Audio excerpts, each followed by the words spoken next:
Have you ever wondered how the resurrection will happen? I mean, physically, when Jesus is going to come in the last day and resurrect us, what is it going to happen? How is he going to do that physically? And we're going to find a hint of that in the passage that we're going to analyze today, Mark 1:31. This is what we're going to talk about today. Mark 1:31. Let's read. Kai proselzon egeren auten kratesas teskeros. Kai afeken auten hopuretos. Kai diakonei autois. So there are three sentences in this verse. The first sentence is on the first line right here. And then there are other two sentences here, one in the first half and the other in the second half of the second line.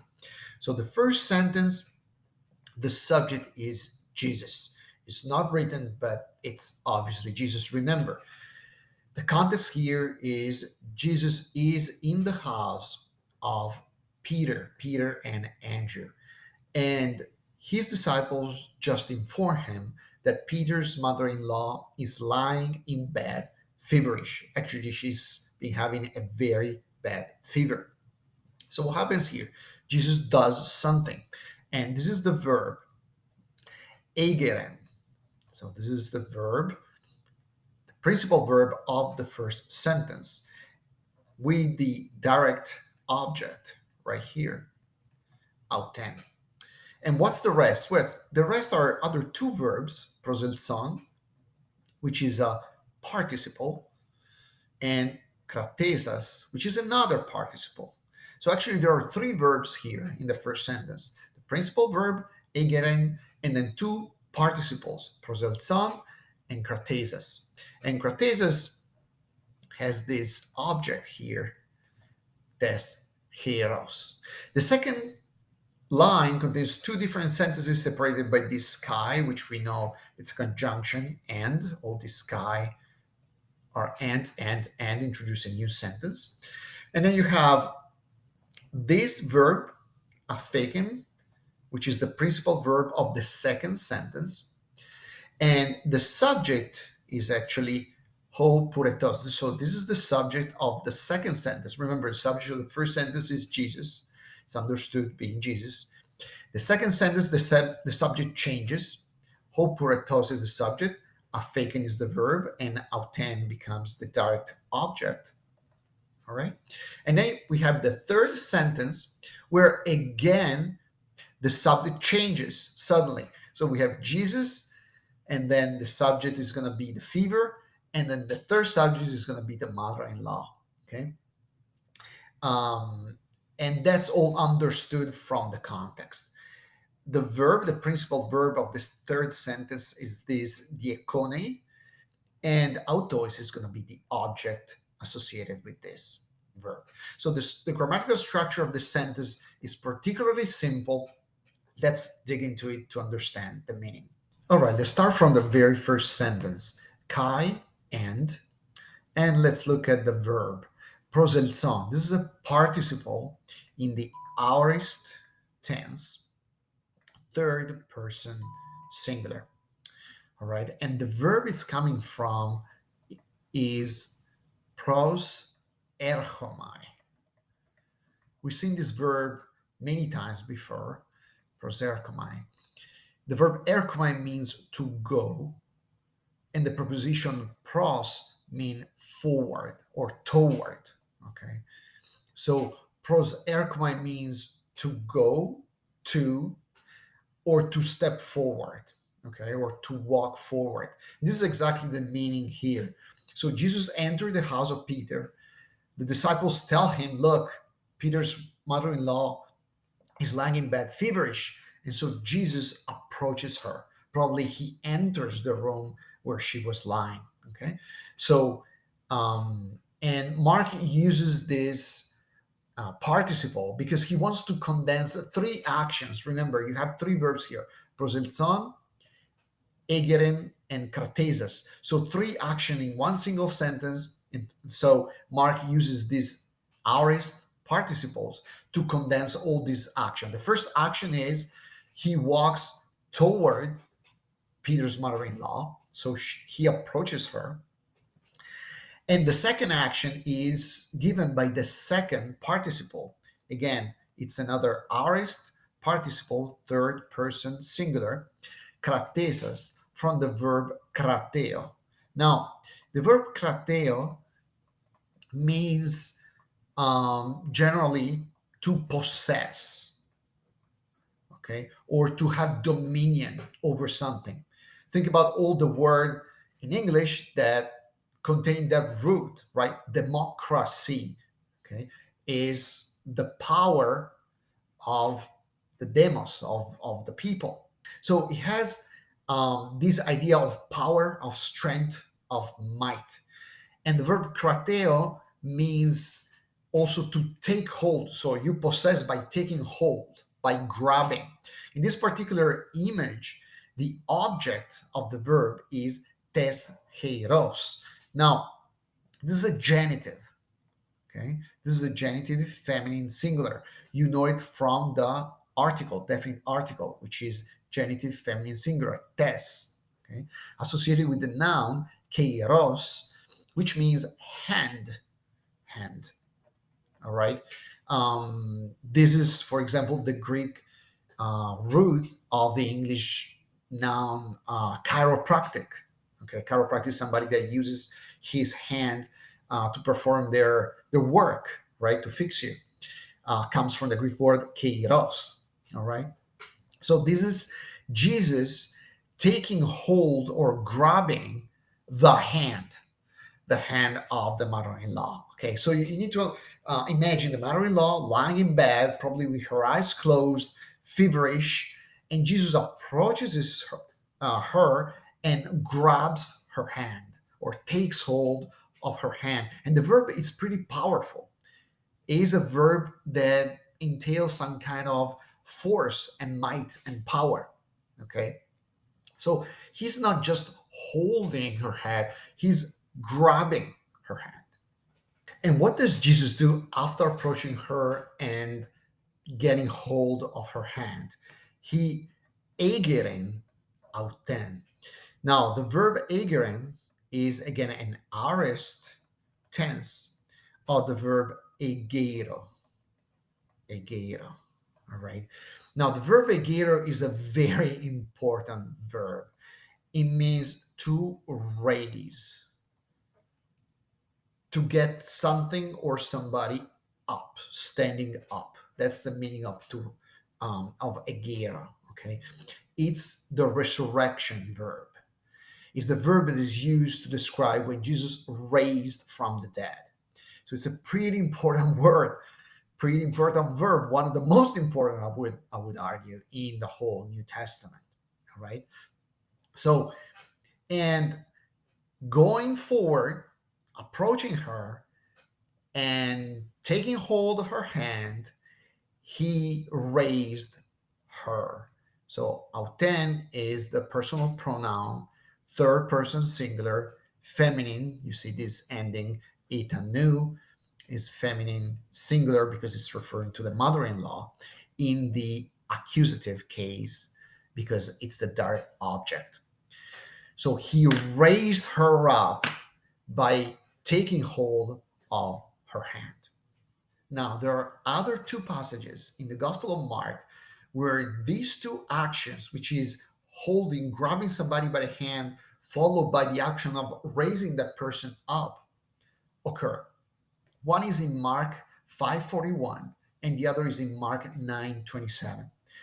What are these two passages about? The first one, Mark 5:41, is about the little daughter of Jairus, the leader of the synagogue. If you remember, it's a pretty famous episode. His daughter is dying. Actually, is already dead. By the time that Jesus gets to the house, there are already people mourning for her death. And what happens? Jesus goes there and heals her. In Mark 9:27, something very similar happens. There's a little boy that is possessed by a demon, and the disciples come and ask for help. They're not able to drive out this demon. And so Jesus can perform the miracle that the disciples were not able to. But after the demon leaves that poor boy, the boy drops to the floor, and everybody think that the guy is dead, drop dead on the floor like a corpse. The gospel says. Same thing. Jesus goes to the boy, grabs his hand, and raises him up. And look at the expression that Mark uses. Mark uses in both occasions. In the first case, in the case of the little girl, you see kratesas tes keros is exactly the same expression that we just saw. Kratesas tes keros.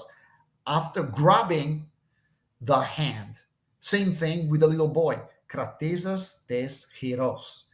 So the healing, the miraculous healing, starts with Jesus grabbing the hand of the person that is being sick or even dead.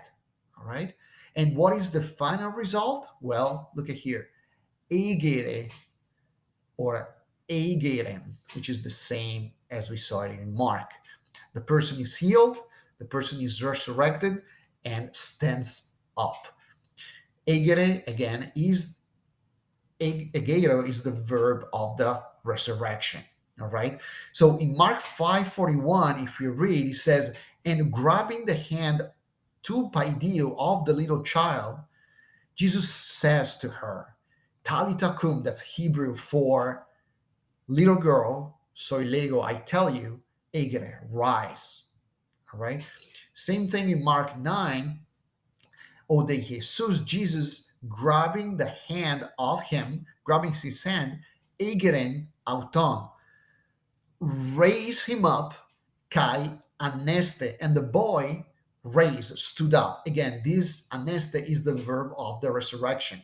When Jesus resurrected, we say Jesus has risen. This is the Greek verb aneste. Jesus aneste. All right, he raised from the dead.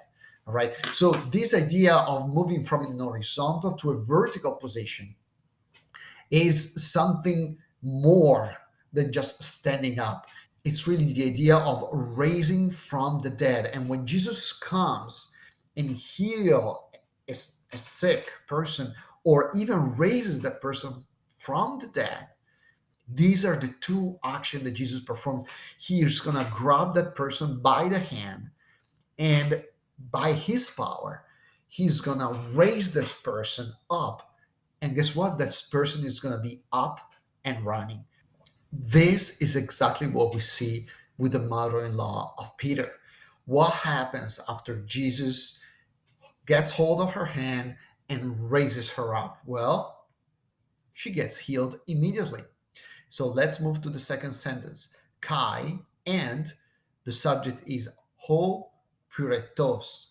Now, ho is a definite article, masculine singular.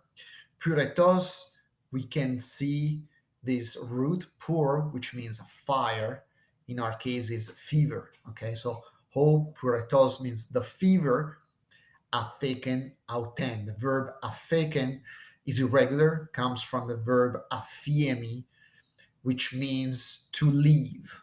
All right. So this is an aorist, again, aorist tense of the verb afiemi, irregular. So and the fire and the fever left auten. This auten is exactly the same as this auten, is a feminine singular object. And so in the accusative case, and the fever left her, right? Direct object. And the fever left her. The last part of the sentence jumps to another subject. So the subject of the first sentence is Jesus. The subject of the second sentence is hopuertos, the fever. The subject of the third sentence is the mother-in-law. How do we know it? From the verb. The verb is diakone, which is the imperfect tense of the verb diakoneo. Okay, diakoneo. Now, the verb diakoneo is very important because it's the verb from which the verb diakono, okay, deacon in English comes from. A deacon is somebody that serves, all right, at the altar, and not only. All right. And so in this case, what does the mother-in-law of Peter starts doing immediately after the fever left her? Well, she starts serving autois. Okay, and so this autois is a masculine plural in the dative case. Okay, in the dative case, and it's personal pronoun. So serving them is in the dative because the verb diakoneo wants the dative. Okay, starts attending upon them. So putting all the verse together, we could say, and Jesus approached her, took hold of her hand, and raised her up. And the fever left her, and she was attending upon them. Please notice this change in the tense. All these tenses, proselson, egeren, kratesas, afeken, these are all aorist tenses, which indicate an action that happened in the past, very specific action in the past. And then Mark transitioned to the imperfect. So the imperfect verb indicates an action that is happening, okay, is a continuous action, right? What is Mark trying to say? Well, she's trying to say she was already up and running. She was performing all these duties in their house. All right.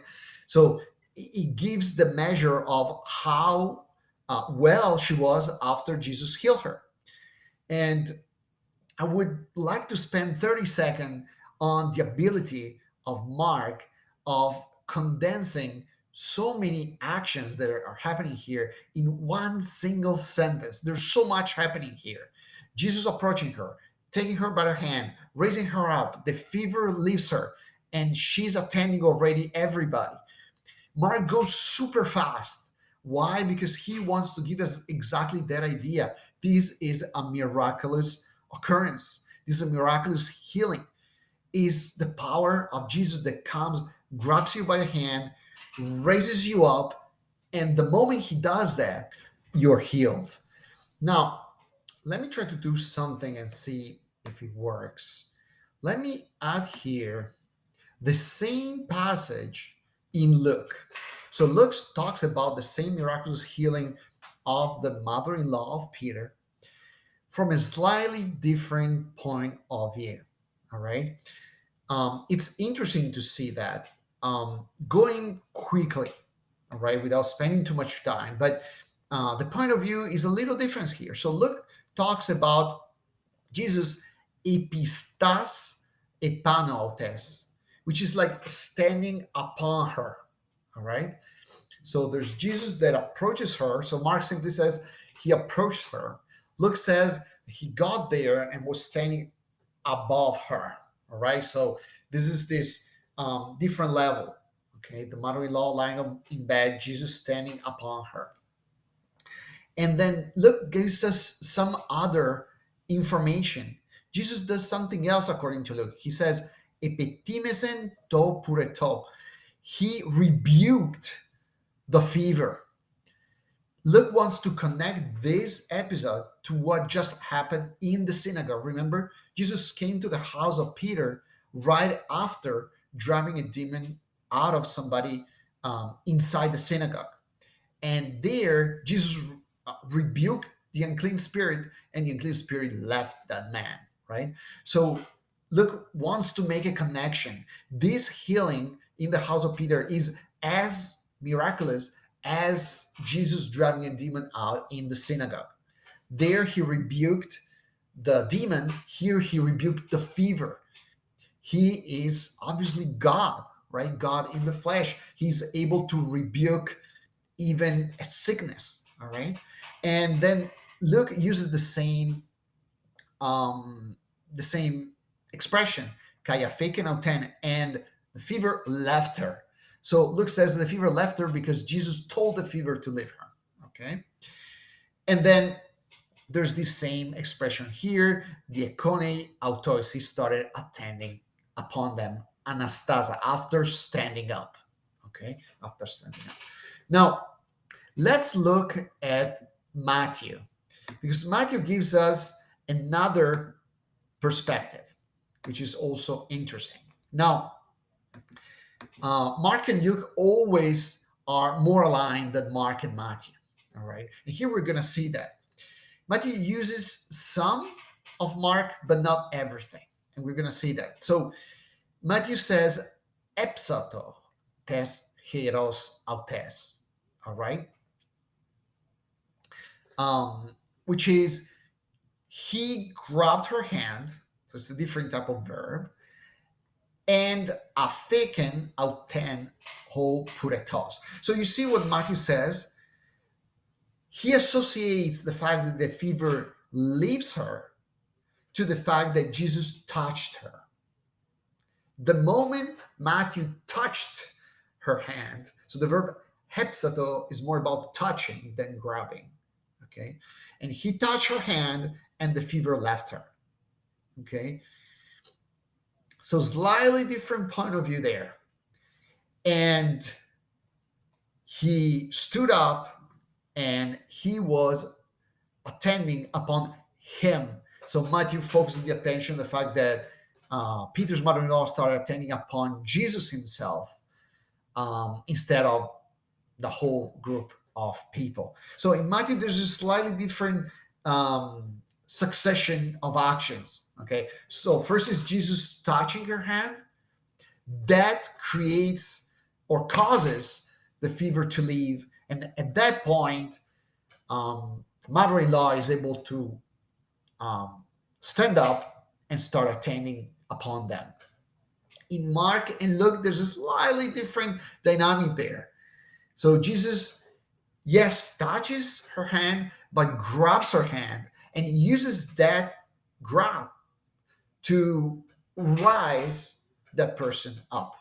And after that, the fever is gone and the person starts attending upon them. So this is just to give an understanding of everything that happened. There are three different point of view. We have Mark, who recounts the testimony of Peter, very likely. Peter was very personally involved in this because he was looking, he was seeing the miraculous healing of his mother-in-law. Okay, and Mark is reporting that point of view. Okay, Luke is adding some more information about that, saying that actually what Jesus did was rebuking the fever. Okay, so the fever left her because Jesus told the fever to do that. And Matthew gives us another type of perspective there, which the fever left just by miraculously touching her hand. But we have all these four actions there in all the three Gospels. Jesus touching, grabbing her hand, the fever leaving, the person standing up, and the person attending them. So to go back to our initial question, this is how I like to think that Jesus is gonna raise us up in the last day.